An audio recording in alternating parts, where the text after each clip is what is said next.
What's up, Kidalones? Hey, I want to draw you a picture. This is a picture of God's law and Jesus Christ and the work that Jesus is doing, and just to describe the freedom that we have in Jesus Christ. Now, quick question before I draw this picture.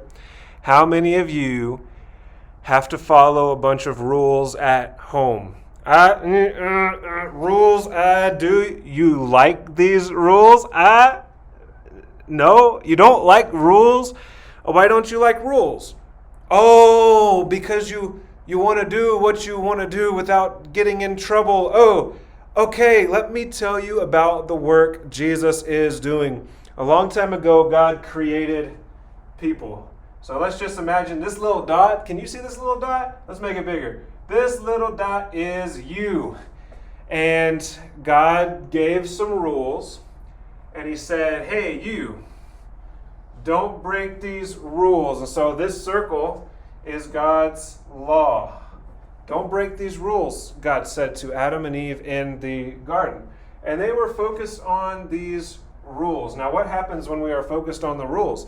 These rules are burdensome. People don't like rules because we really want to do what we want to do. We don't like boundaries and we don't like rules. So we are focused on these rules and they are burdensome for us. And these rules show us that we can't be good enough because no matter how hard we try, we always go over the boundary.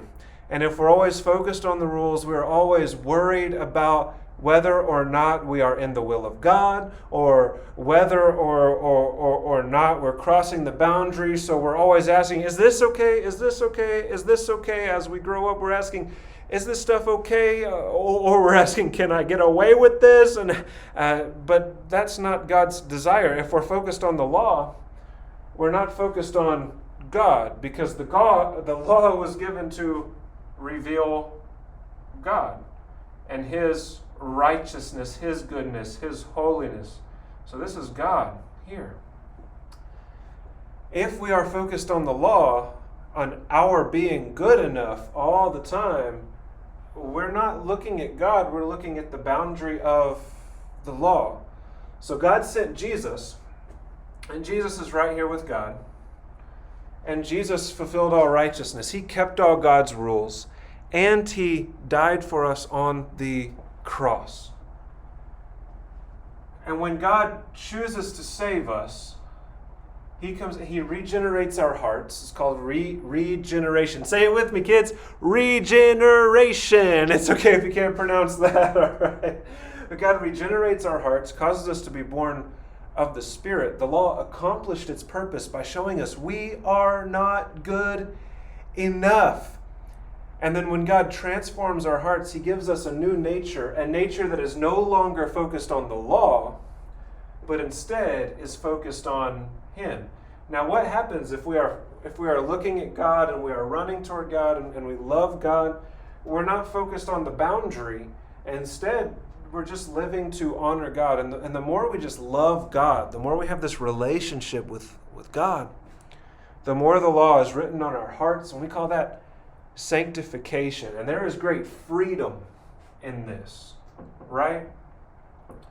Freedom because, okay, all of a sudden, like we'll use this language, there's no condemnation here, and I don't have to focus on the rules. And the more I am sanctified, the less rules there seem to be for me, because the further I am away from this boundary called the law, the standard of moral and righteous living, and the closer I am to God. The closer I am to God, the less burdened I am by the law, because I'm seeking first God's kingdom and God's righteousness, and not my own kingdom and righteousness. This is the most basic picture of Christian liberty, and why in the Christian faith we can experience so much joy because we are no longer condemned under the law, and we are free from the law. And this is what Scripture means when it says we are free from the law.